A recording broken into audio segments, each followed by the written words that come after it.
Hello, David. Hello, Miriam. Welcome to the show. Thanks. Glad to be here. I am looking forward to speaking about facilitation and trust and bridging trust gaps with you. And before we get started, I always like to kick off with the same question. When did you start calling yourself a facilitator? And actually, do you? I do. I put it probably, I started in 2012. And it's interesting because before that, I'd had some other, facilitation experience, but I always referred to myself as a trainer. Mm. And there's a big difference to me, and as there may be to you as well. But trainer to me is really just it's more about whoever is presenting the information and getting information across so that people can do something, right? Mm-hmm. And facilitation is obviously much different. It's much more about who's in the room and creating the space. We'll talk more about that, but it turns the focus from the trainer to the facilitation and to the people in the room. So I feel like I made that switch in my mind, at least, and started calling myself a facilitator in 2012. What was the second question? Whether you do. So you answered it. I do. Yeah. Nice. I do. And yes, you're right. I also see a very clear distinction between a trainer and facilitator. And somehow, from what you say, there's this image popping up in my mind of the trainer taking space to fill it with content, as opposed to the facilitator who makes space for the group to fill it with content. Mm-hmm. Yeah, I remember. It's funny because when you say it that way, it reminds me of a very, kind of my first job as a corporate trainer. And it was a small team. There were only 3 of us. There was a lady who ran the department, and then there was me and one other guy. And it was so funny because the guy trained me. And so I shouted him, and I went on, and these were 2-week long sales trainings, right? For salespeople. And I mean, just like the performance that guy put on for 2 weeks straight was so much about him taking up space in the room, and, and you leave thinking about the trainer. Interesting. Mm-hmm. Right. Whereas when I feel like when facilitation is done right, people leave thinking about what they've learned, what they've gotten out of it, how they can be better, what they think more about themselves rather than the person who created the experience for them. Yeah. Very right. They think about themselves and the group and everything that happened, but it's not about an individual and not about the person standing in front of the room. Yeah. So what made the change? Do you recall the moment where suddenly you stopped calling yourself a trainer and started a facilitator? Was it connected to a role that you were taking or to a mindset? I think it probably started with the role, and then that shifted my mindset because my experience had been in this sort of sales environment where I was doing sales training, right? And then in 2012, that's right about the time that I started doing a lot of speaking and workshop facilitation for Simon Sinek when I joined his team. I joined his team in 2009. But the first couple of years was more sort of administrative stuff and answering emails and, creating content and that kind of stuff. But I really started getting in front of people in 2011, 2012. And I think it was a combination of the content and the idea, again, if you're not familiar with, for your listeners who might not be familiar with Simon's work, back in those days, it was really all around helping people discover their why, their purpose, what gets you out of bed in the morning, like the thing that inspires you, the thing that drives you.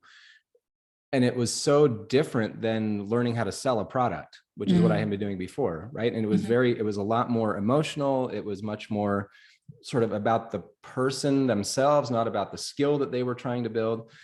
And so just the nature of the conversation or the topic that we were discussing made me think a little bit differently about it. This has to be for them. This can't be about me, because I'm here to help them discover something about themselves.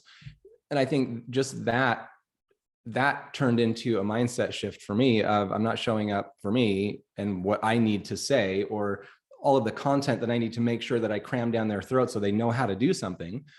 It was really about, because everybody's different and everybody was in a different place, emotionally, or some people had thought about this idea of purpose and why a lot more than other people had. And so it was really about creating a space where I could meet everybody where they were and make sure that they got exactly what they needed out of the experience. And so I think it was the role first, and that created that shift in my mindset where I started to show up differently to those events. This makes total sense. And I could tell my entire why story, but I'll leave this aside. What do you think now, with your knowledge and your journey, that you think that salespeople, so your previous you, could have learned from the facilitator you? Absolutely. And it's really funny because a lot of the facilitation I did on Simon's work, I did with sales teams. So same people, just different context, right? And so it's not, I mean, I think there still is a place for, training. You have to learn skills and that kind of thing.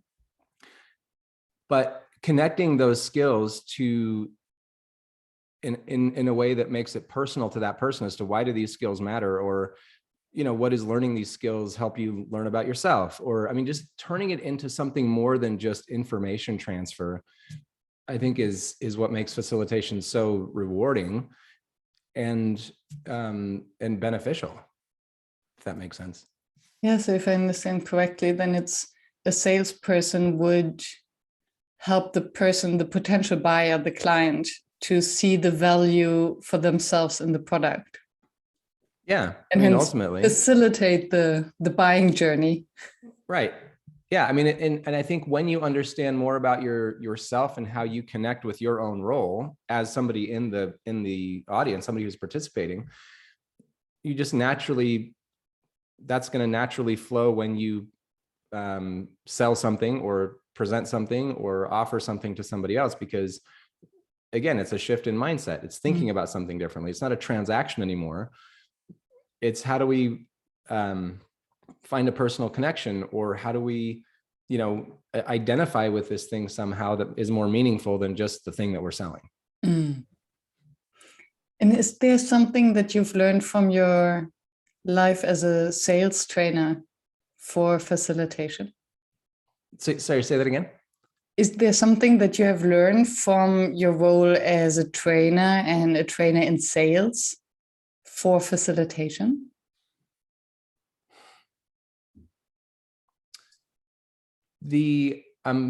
Have a half-formed thought, and I'll say it out loud and see if I can make sense of it. One of the things that was sort of unfulfilling for me, and the reason that I liked the sales training that I did, but I didn't love it. And part of the reason that I didn't love it is because I would spend, with this company in particular, I would spend 2 weeks training these people on how to sell. This was Yellow Pages, it was phone books, right? Advertising in phone books, back when that was the thing. And I would spend 2 weeks giving them all this information that they needed to be successful in doing their job. And then the nature of sales being what it is, 3, 4, 5, 6 months later, they'd be gone, they'd be somewhere else, because turnover is very high in sales positions. And I thought, man, all that time and effort and energy that I put into helping them learn this skill. So I think what I would take from that, and what I would, maybe if I could speak to my sales trainer self from a facilitator standpoint, would be try to do a little bit more to infuse something that they can take as a mindset shift, or something they can learn about themselves, something that no matter what role they happen to fill, whether they stay with this company or not, how can you help them instill more confidence in themselves? Or how can you help them to become a little better, so that they wake up every day with a different mindset, or a different perspective on their life or their role, or what work can be, or what their relationships at work can be, so that no matter where they go, even if they do happen to leave, they still have something they can take with them Mm. that isn't lost. And that would have made me feel, I think, not that it's all about me, but that would have made me feel like I gave them something that transcended that job. And maybe would have made them stay longer. Maybe. Because then if you feel that you're growing in your position, then you usually stay longer because you find it more fulfilling, right? And then you're more successful in the selling. And then it becomes a virtuous circle. Yeah, that's a good point. Which makes me think of the distinction of teaching and facilitating learning. I mean, I think it's similar with training, right? You can train by teaching, by telling people what to do, or you can facilitate the learning journey of growing these skills that they would need on the job, and get lots of personal growth alongside. Yeah. And in our exploration call, you were enthusiastic to share the topic of bridging the trust gap. And I'd be curious, what is it about this trust gap that fascinates you? What's the story behind that? And what do you mean by it? So the context in which I talk about that normally is in the context of culture at work. And there's perhaps a little formula that helps to explain it. And it's something that my friend, he's a neuroscientist, named Jeb Hurley, but he has a formula that says trust equals expectation plus experience.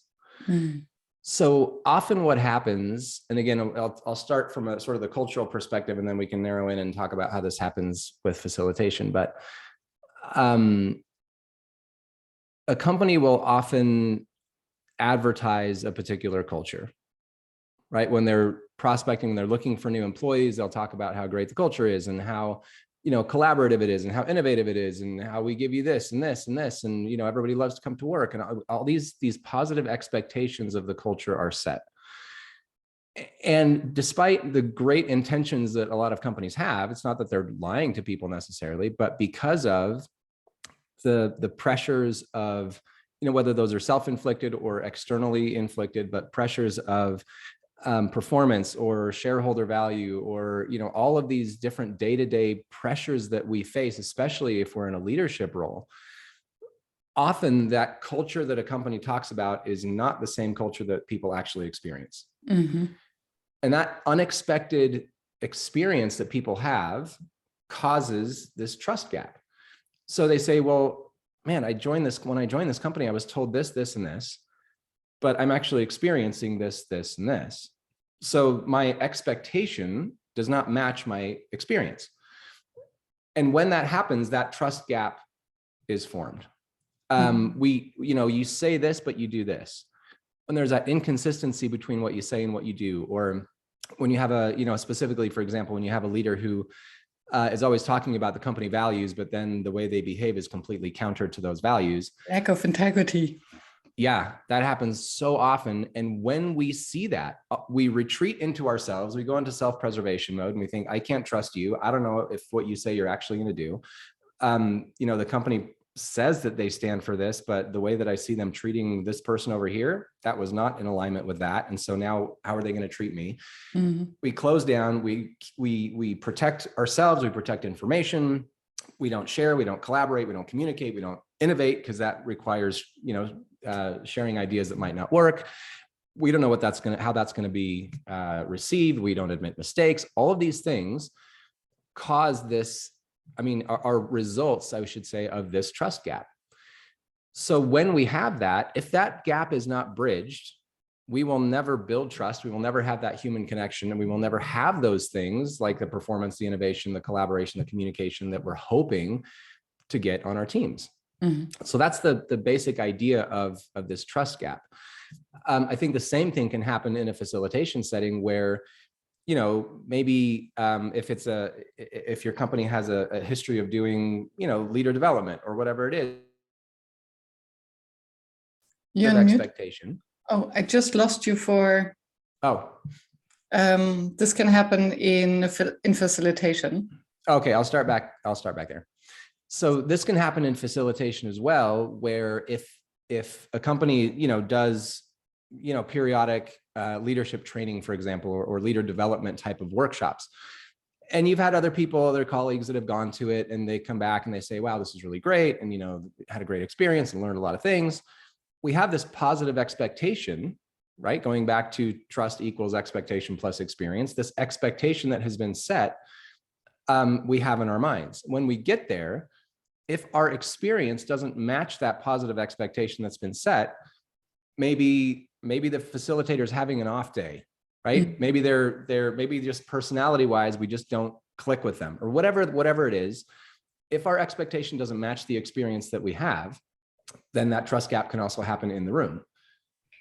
And it's very interesting what you're saying. And I would like to just yes and it, because mm-hmm. I can even see two more applications where I would also observe it in the context of facilitation, where before workshop happens or training, where we set expectations promising certain content, certain purpose, or a certain way of behavior where we are creative, where we yes and each other, where everyone participates. And then suddenly this doesn't happen because there is one person who kills everyone with their PowerPoint presentation. Or after the workshop, where we create all these ideas, very participatory, where we exemplify a collaborative culture in this microverse of a workshop.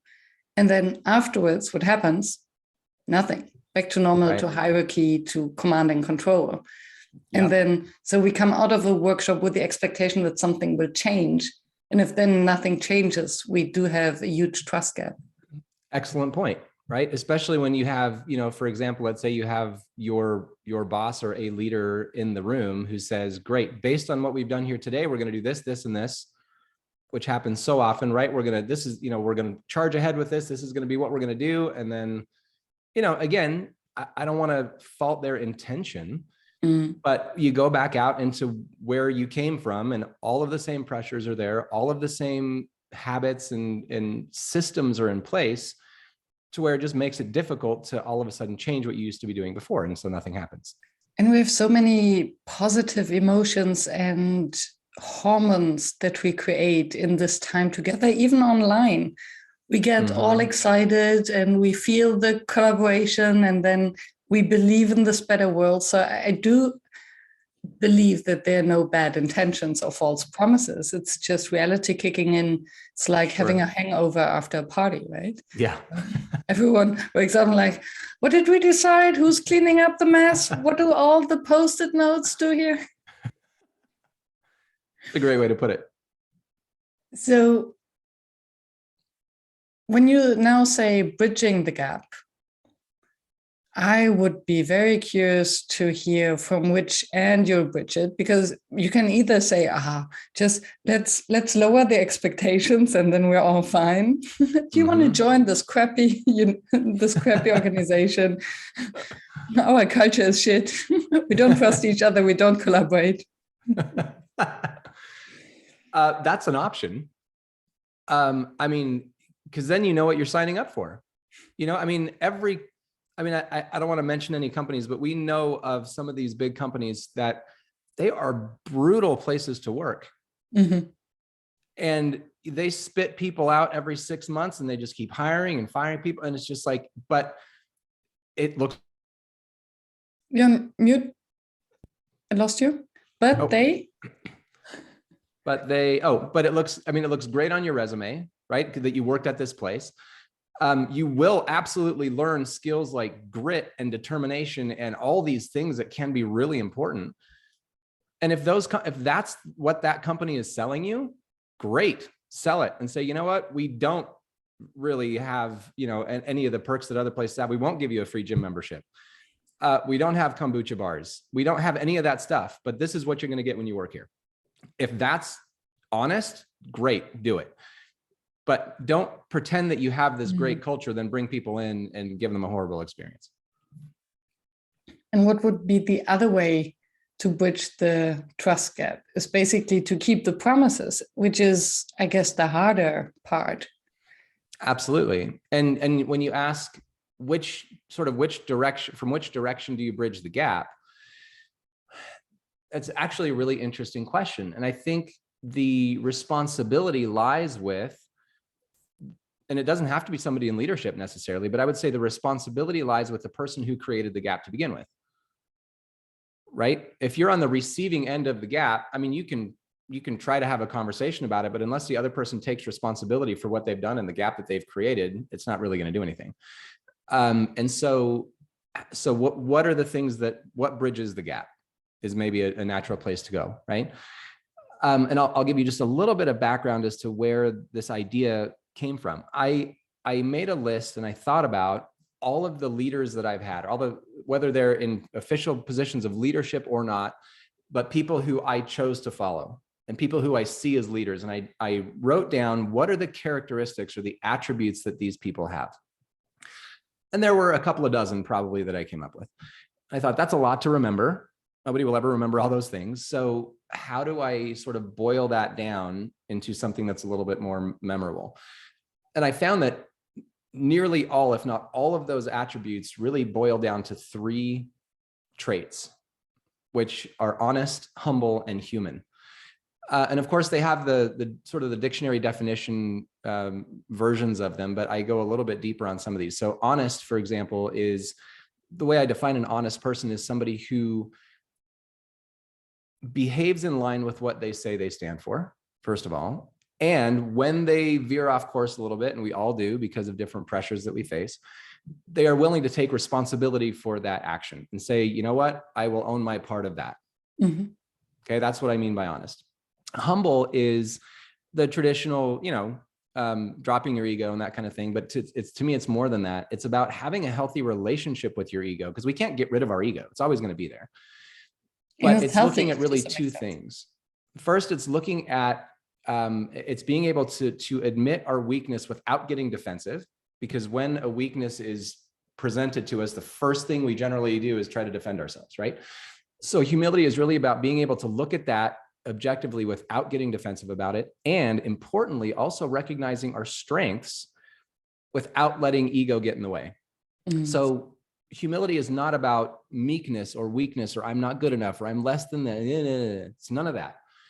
Humility is about saying and recognizing and saying, you know what, I have a strength here. I have a gift or a talent, and I've been put in a position of leadership because of that. What an amazing opportunity that is for me to help other people, to share that and to lift other people up and to make our strengths not about us, but about other people and how we can help those other people. So that's kind of how I define humility. Then the human element is having a genuine concern and care for the experience that we create for other people.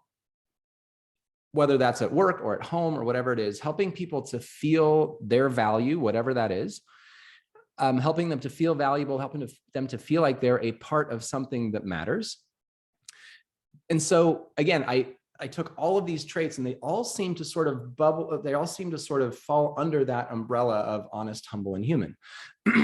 And if you think about it in a sense of, we've got this trust gap, right? I've done something, I've behaved in a way that goes against what your positive expectation of me was, that expectation that I set, right?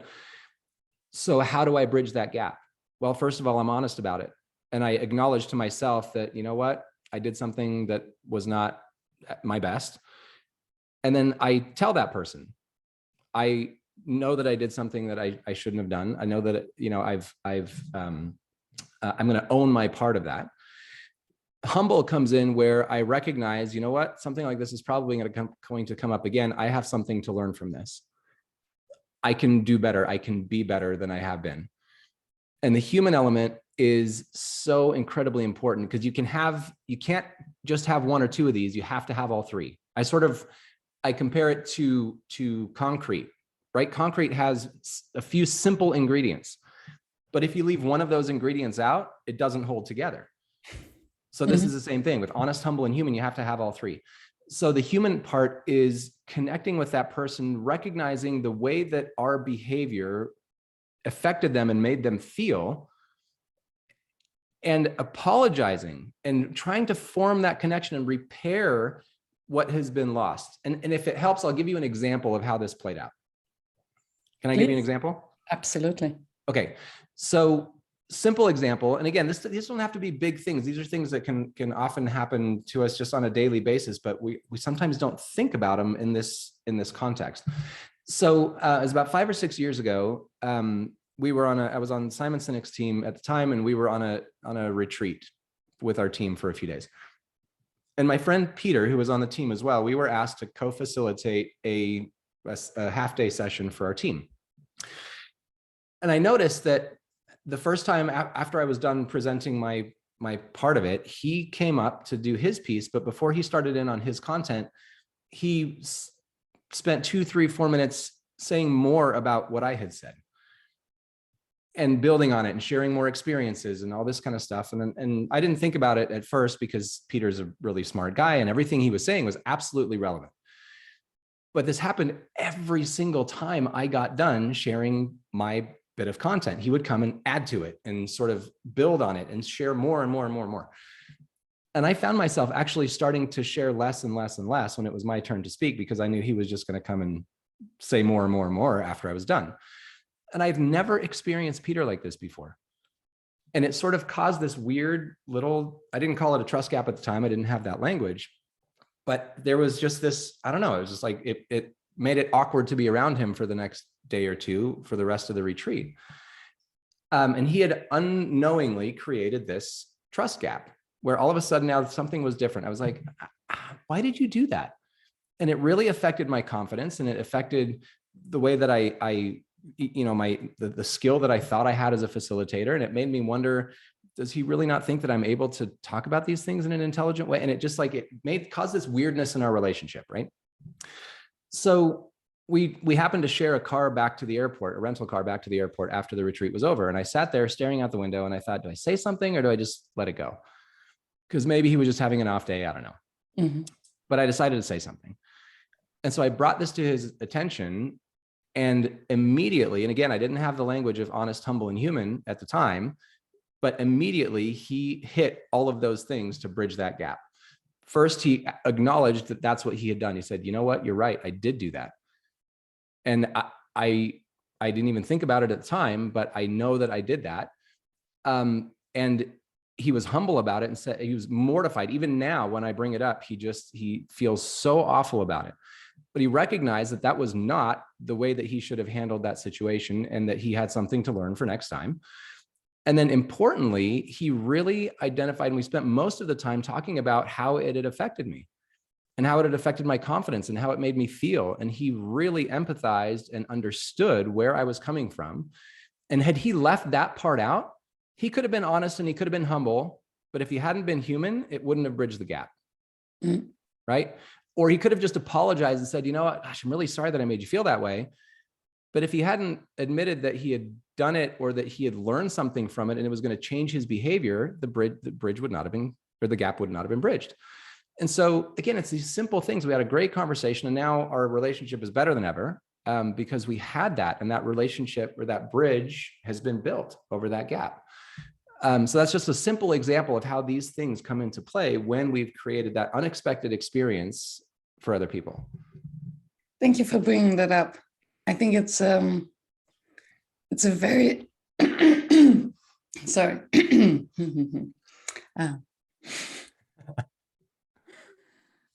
Thank you for bringing that up. I think it's a beautiful example on so many levels that are relevant for facilitation in terms of collaborating with someone, open communication and feedback when we care. And then, what are the qualities to actually own the feedback when it's critical? And how to, as you say, bridge the trust gap. I totally get the point. And I would be curious to hear how you can apply this on group work even. So how can you, Would it be a tool that you use on leadership training? So someone who has created the gap, as you mentioned it, then owns it and bridges it ex post? Or is it something that you can also do in group work? Say more about what you mean by group work. I'm thinking of all the dynamics that happen when we work with groups. So like when you're working on a project with people, for that? Or in a workshop where suddenly you feel this elephant in the room, right? So something is happening. Maybe you promised something before, and then you realize that actually, as it is, it's not. Is it then something that the facilitator has to own and then guide the group through the gap? Is it that as a facilitator, it's then my role to show that this honesty, humility, and humanness to create the connection to the group and to the affected, and to basically help the leader to bridge that? In the context of facilitating a group, this has happened to me a few times, not many, but a few times when, for example, the context is I would be helping a team or a small organization to discover and articulate their why, right? And it was terrifying every time I did it, because every group is different and you're never sure if you're going to get there or not, because you've got, 4 to 6 hours maybe. And it was terrifying every time. And most of the time we got there, at least to the point where they had something workable where they could, it was a matter of refining it or tweaking the language a little bit. But there were a couple of times where I could tell we were just not going to get there. And the group could feel it too. Like we had 8 different options to choose from, and half the room wanted really like this one, and a third of the room like this one, and it was just a mess. And to your point, like that becomes an elephant in the room where people are looking at their watches and they think we only have an hour and a half left, and there is no way we're going to get there. And I'm up there sweating because I know we're not going to get there. Love the example. And so this is absolutely a time where those things come in, where, and again, the context can be different depending on the group and the situation, but it's either something that I would have a conversation with everybody in front of the room, or on a break, I would pull the leader aside and I would say, hey, here's where we're at. Honest, right? I'm owning the fact that we might not get there. And there's some things maybe that I could have done a little bit differently. Maybe I let the conversation go on too long, or I tried to please too many people and, tried to, rather than really go with my gut, I sort of let too many voices in. And so we got to this place where we're not going to get there.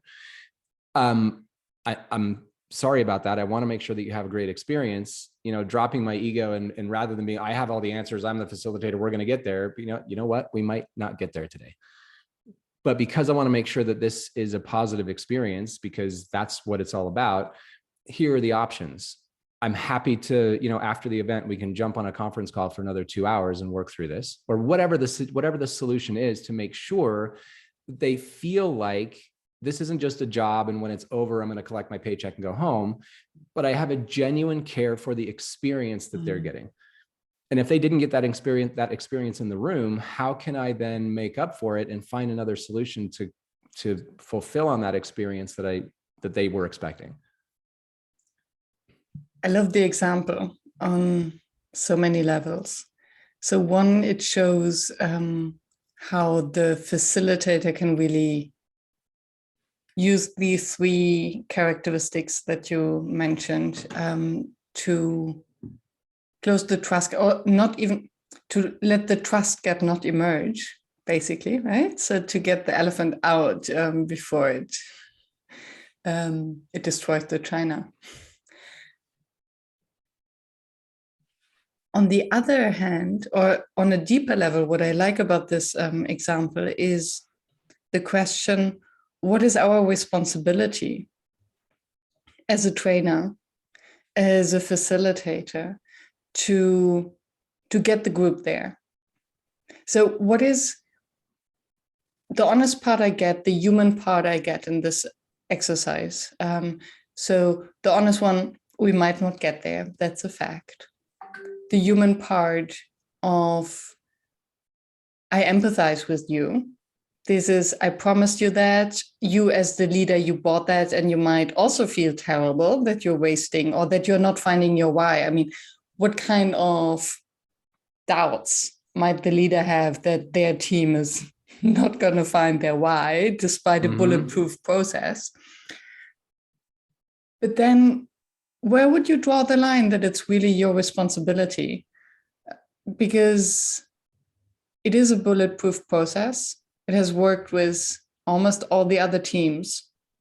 And at the end of the day, you cannot force them to be creative. As you said, the difference between a trainer and a facilitator is that you provide the space for the group to come up with whatever they need. I think it's interesting because you brought up the honest and the human with examples or potential things that I, as a facilitator, might say. The humble piece, these are not necessarily things that have to be said. It can be the way that we show up, right? On that humble part specifically, and it might come out in the words that I speak or the way that I say them, but if I were to show up as if like, this is a bulletproof process and it's going to work. And even though in my head, I'm thinking, you know what, they're never going to get there. That is a disconnect in humility, right? And so it's more in the demeanor or in the way that we show up, or how do we present ourselves as we're coming up with that solution. Are we going to stick to our ego and say, nope, I've done this, 150 times. It's going to work. We've only got an hour and a half, but it's going to happen. And that positive thinking is fine. But in case we don't, being willing to say, or being willing to come across as if, you know what, I'm not perfect. I don't always, we don't always get there. And it's not about owning everything. Because like you said, they have a responsibility as well. And if they didn't show up, if they're on their phones rather than actually participating, if they're not there 100%, we're not going to get there.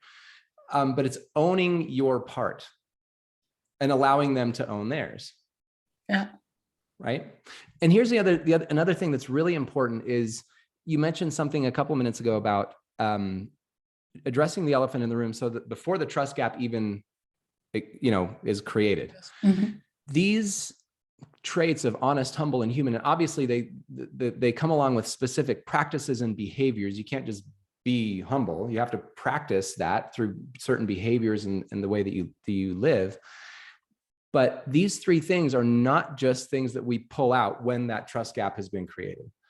The idea is to make this a daily pursuit, that we try always to show up in every interaction that we have, in every conversation that we have, as honest, humble, and human.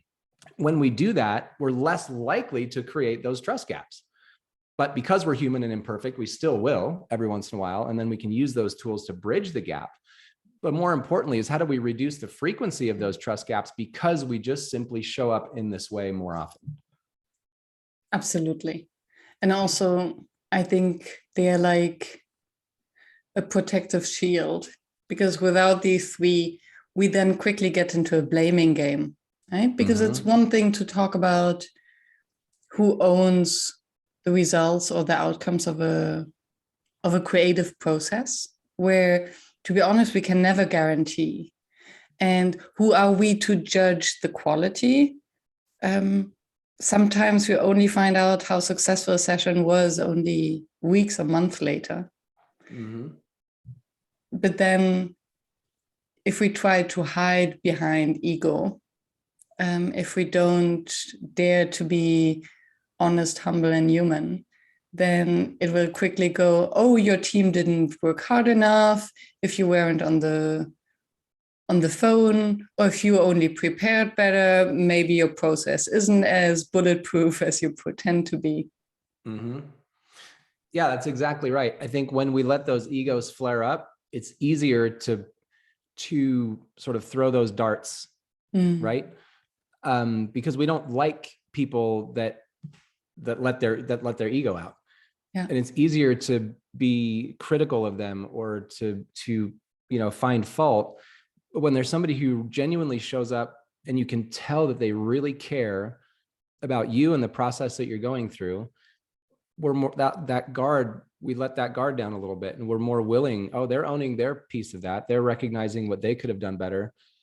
Not always, but that generally tends to allow people to reflect on, okay, what's my part? Yeah, I was on my phone. I was more worried about my email than I was about being really present for the process. Doesn't fix the problem, but at least that way we can move forward in a way that, like, okay, if we're going to continue to do this, we need to both need to make some changes to make sure that we get the experience that we want. And I will ask the obvious question in a bit, and I park it right here. And before that, I ask you, what makes a workshop fail? And because I think it's the right moment to ask that one as well. And what I have in mind is you having given the same kind of workshop so many times. Is there something that you have recognized, a pattern that makes it fail? Yes. And I think it goes back to the conversation of the difference between trainer and facilitator, is when I walk in with the mindset of, I have to get this, and this across. And it's about what I'm going to share, not about the experience that I'm going to create. This is one of the things that I learned pretty recently about myself is I have a perfectionist streak where if I'm going to do something, it is going to be as close to perfect as it can be. But somebody brought up a really interesting point, and they said the people in the room have no idea what your version of perfect is. So stop thinking about yourself and focus more on how can I create a space where people can get out of this experience exactly what they need to get out of it. Because that is going to be what's perfect for them. So forget about what your perfect is. That doesn't mean show up and be sloppy, but rather than worrying so much about it's going to go like this, and then I'm going to say this, and then we're going to do this, and then this activity is going to turn out just like this, and it's going to cause this response and this reaction. Yourself and think more about them and the experience that you're creating. That makes a lot of sense. And how can you create the space for the people to show up with all their imperfections? Because this is what will then create this creative spark. Right? Yeah, and showing up, being willing to, in an appropriate way, share your own imperfections. Yeah. That's again a lot of this honest, humble, and human stuff sort of melds into each other, but that is honest, that is humble, and that is human. That's what creates that connection with the people in the room, is when they realize, wow, this guy doesn't think he knows it all. And isn't imperfection the most beautiful trait that is humble, human, and honest at the same time? Yeah. Fantastic. And which brings me to the question that I parked here. Is this something that, is it a skill set that we can actually learn? Or is it something that grows with integrity, with maybe maturity, with age? Or is it something that we have or we don't have? Oh, that is such a simple but complex question, because here's what I believe. I do believe that, first of all, we all have these traits within us, honest, humble, and human, to some extent. In some people, it's just buried a little bit further than with others. But I believe that it is inside of all of us. When we are put into a position, I mean, again, think of it outside of the context of work. But when we're in a relationship with somebody we genuinely care about, whether it's a spouse or a partner or kids or, a best friend, when we genuinely care about somebody and something happens that, we create this trust gap, if that relationship matters enough to us, we will dig out those things and we will display those traits of honest, humble, and human to help to repair what has been damaged. Like an instinct. Yeah. And so I believe that we all have it in there somewhere, but being intentional about it is very different. And I think a lot of it does come with maturity, and it does come with practice, and it does come with awareness and intentionality. And just because we have them in there doesn't mean that they're always going to pop out. But I think this is where what I said before, it has to be a daily practice, because there's so many things that, for better or worse, keep those things buried, right? And they whether it would be, we're afraid that if we don't pretend like we know it all, we're going to lose our job, or people are not going to trust us, or they're not going to think we're competent, or whatever all these things are. And so we let our ego flare up, for example, and that humility gets buried a little bit more each day when we feel like we have to let our ego lead our lives, right? So it's all in there, but it's how aware and how intentional and how mature are we to be able to do the uncomfortable work of developing them. So it's not about a skill that we have to learn, but an instinct that we have to revive and to remove all the layers that are protecting us, all these false beliefs. That's Makes part sense. of it. Yeah. Makes and sense. I think to your point, it is though a skill that can be built, because like I said, all of these traits are tied to behavior. We can't just decide to be human. I mean, like, we have to do certain things. How do, like, for example, if you're a leader on a team, for example, when somebody on your team crosses your mind, you send them a text and you just say, hey, you just crossed my mind. I was thinking about you. I hope you're doing okay. Just let me know how you're doing. That is a behavior that makes other people define you as a human leader, right? These are not things we can call ourselves. I'm humble. Really? It doesn't work. These are not things we can ascribe to ourselves. These are things that we strive to be, but they're only true when other people call us those things, when other people's experience of us is those things. So the skills part is developing the behaviors and the habits and the practice of doing those things. Those things can be learned. Yeah. And I wonder to what extent it relates to the umbrella of vulnerability, which is maybe a term that is a bit overused by now. And still, I think it's by vulnerability is the state in which we dare to show our imperfections, where we dare to admit that we've been wrong, where we dare to admit our fears. So all these, where we pull away all these layers that prevent us from being honest, human, and humble. Absolutely right. And I tend to believe that these are also the 3 skills that I think, especially as facilitators, we have to excel. Because we're constantly in charge of bridging the trust gap for others, right? Mm-hmm. Or ensuring that it's not created, right? That's true.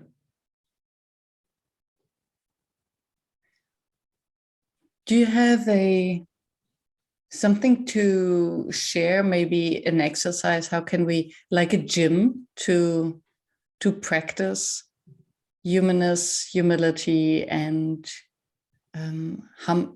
humility and honesty? I think so a couple of things come to mind. One is not going with my definitions necessarily, but when you think about those traits, what I recommend that people do, and I do this as an exercise sometimes in a workshop, is think of the best leader you've ever had. Could be at work, could be a coach, it could be a mentor, it could be a parent, whoever you think of as the best leader you've had. And define their characteristics. What traits and characteristics make them the kind of person that popped into your mind when I asked that question? And then, how do those things perhaps fall under the construct of honest, humble, and human? Where would you put those characteristics? And then what did they do specifically? How did they behave that makes you call them honest, humble, or human, right? And so identifying those behaviors and then thinking with that construct in mind, because every person is different, what does that mean for you? How do you show up? What do you do when you are honest, humble, and human? So first is identifying what do those behaviors actually look like, because you don't know what the behaviors are, you can't do them. The second thing that I have found so helpful is what are called triggers. And a couple of people have talked about this, but James Clear, he wrote the book Atomic Habits. But these are the things that can help so much. And Brendan Burchard is another one who talks a lot about these. It's how do you make sure that your voice is so hard. Oh, how do you make sure that? Sorry. Your voice went off again. Yeah, it's okay. What do you want me to start back? How can you make sure that? What did I say? How can you make sure that you're actually implementing these things? Because when you haven't been doing them and all of a sudden you decide, I'm going to behave in ways that are more honest, humble, and human, it's hard. You have to create new habits. And so these triggers are so important. So for example, one of my triggers is every time I walk through a doorway, I remind myself to do something. Or whenever I sit down in my office chair, I remind myself to do something. When I hang my towel up before I go take a shower, that's a trigger for me to remember something or to do something. And so when we can have these triggers that every time this thing happens, which happens every day or multiple times a day, that triggers me doing a behavior or thinking about somebody in a certain way, that's a great way to start building those new habits that will help us to become more honest, humble, and human. I love that. And it could even become a team ritual where what if after each team meeting, one person just summarizes the honest, humble, and human behavior they have observed in their teammates in that meeting? Awesome. Another thing that works really well on a team is an accountability partner. Yes. So you pick another person and every week you have a quick 10, 15-minute check-in of, hey, how are you doing on your honest, humble, and human behaviors? What are they? Give me a time this week when you've done one of those things. Where's a time where you realize that you didn't, right? When we're accountable to somebody else, that helps us to instill those new behaviors too. Yeah. And thinking what can become possible if you become this person. So really the vision, the purpose, why we're back to the why we're actually doing that. Yeah. Yeah. And I talk about this in the context of work most of the time, just because that's where most people spend a lot of their time. But this is not about becoming a better, leader at work or becoming a better, person at work. This is just human stuff. And this translates to every relationship that we have. And the ultimate outcome of, why are we doing this stuff is because that is what builds trust and human connection. And at the end of the day, what's more important than that? Yeah, it makes us better humans. And that's something interesting that I've observed in the community of facilitators. And I think coaches and most of the trainers fall in the same bucket. We are deeply concerned with personal growth, which goes hand in hand with professional growth. Because as long as we don't deal with our own shit, we won't be able to help anyone outside there. Right. So we have to have these three things under control. And therefore to have an accountability partner in working on these habits makes a lot of sense to me. Yeah. I cannot not ask the question, what is your why? My why is to propel people to do a little better and be a little better than they were yesterday. Thank you. Yeah.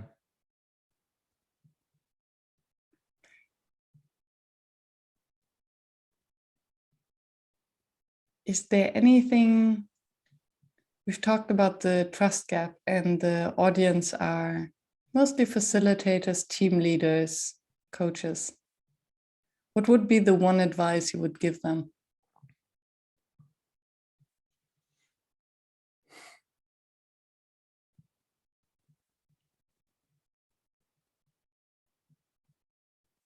I think we've talked a lot about it, and we've sort of, danced around it a little bit, and we've said it in different ways. But the one piece of advice I would give is to show up as yourself. I mean, I have received zero professional training to speak or to facilitate workshops. I'm not saying that's the right way to go. What I have found, though, is that often when I've seen others who have had a lot of that training, sometimes that can lead to them showing up as a trainer or as a facilitator rather than showing up as Miriam or David or Paul or Jeanette. Just when people can feel you with all of your brilliance and all of your imperfections and all of your just messiness, that's what connects people to each other. They want to know a real person. The performance, they want somebody who understands them, who empathizes with them, who cares about them, and who is there doing it for more than the job. That's for more than a job. Yeah. Thank you for the reminder. Yeah. I think, I think that's very true. And the connection you're making with the training that we get. So the more it's like it's an inverted U. No, it is a U shape where we can be very authentic in ourselves if we have zero training, like children. Right? Yeah. They're the fullest version of themselves, and there's nothing else they know, right? Right. They can play mommy and daddy, but yeah. And then we get more training and we lose of this authenticity, because then suddenly we get, this is how you should do it. And this is the textbook. And then we lose this kind of trusting our own way of doing, we want to copy. Mm-hmm. And then at some point we can go up again once we master all the content and we make it our own. Yeah. Then we get back into this authenticity and into owning it and being ourselves.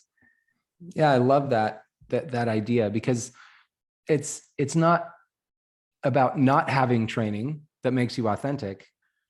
It's about having all of that and yet being so proficient at it that it doesn't get in the way of your being you. Yeah. Wonderful. Is there anything that you'd like to share that we haven't touched upon yet? I think it relates a little bit to what I'm talking about, but if there could be a second piece of advice that I might share, and this is something that I have found particularly useful, and I got this from Simon Sinek, but and I think I've only forgotten once in 12 years of doing this, but every time before I would step on a stage or turn on Zoom for a virtual event or whatever it is, I tell myself in my head, show up to give. And that's just something that is a constant reminder that it's not about me. How can I create that space and create that environment? And just another thing I think about is like, how can I just hug them with my heart? You know what I mean? How do I make it about them?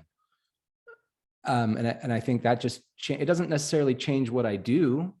I'm still going to facilitate the way that I had probably come and planned, unless something goes completely wrong, but it changes the way I show up. And it ensures that my mindset is in the right place. Thank you for that one. Yeah. Good advice. Yeah, show up to share, to serve for them. Yeah. Thank you, David. You're welcome. Had some really thoughtful questions and comments that made me. Thank you. Yeah. And I'm sure the audience as well made me think. Yeah. Thoughts? Yeah.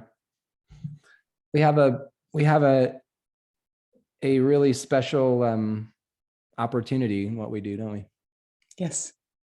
To affect a lot of people in a lot of good ways. Yeah, I think so too. And I think many have the opportunity, but they're not using it yet. Mm-hmm. So in my world, I have the impression that every manager, leader could be a facilitator, could have this impact, could show up as you just described it, with humility and humanness and honesty, and thereby have an impact on themselves and people around them. And then it becomes a choice, right? Yeah. And you bring up a great point too, which is, like expanding the mindset of facilitation, right? It doesn't mean that you're giving a training. It's how are you facilitating a meeting? How are you facilitating a conversation, a 360, a one-on-one, a performance review? All these things are facilitation, Yeah. Yeah. And how do you bring it outside of work into your own life, to your private life, without, and I think that's the thing that makes it different. I talked recently with many podcast guests about the fact that somehow we get the comments from our friends, stop being a facilitator. Stop being a coach. Don't ask me why. Yeah. And I think it's exactly what you just mentioned as your second piece of advice, where it only sounds weird or forced, and we get this comment if we're not being our full self when we're doing this. We're wearing a mask of the trainer, the coach, the facilitator. That's when you're in the bottom of the U, right? Right? Yeah. That's where you're focused. Yeah. And then once we let that go and we really incorporate it, because it became a habit, it became part of us, then we won't get this comment anymore. You just gave me this piece of the puzzle. Good. Wonderful. Yeah. Thank you. You're welcome. Thank you. It was fun. Yes. Good conversation. Dum, dum, dum, dum.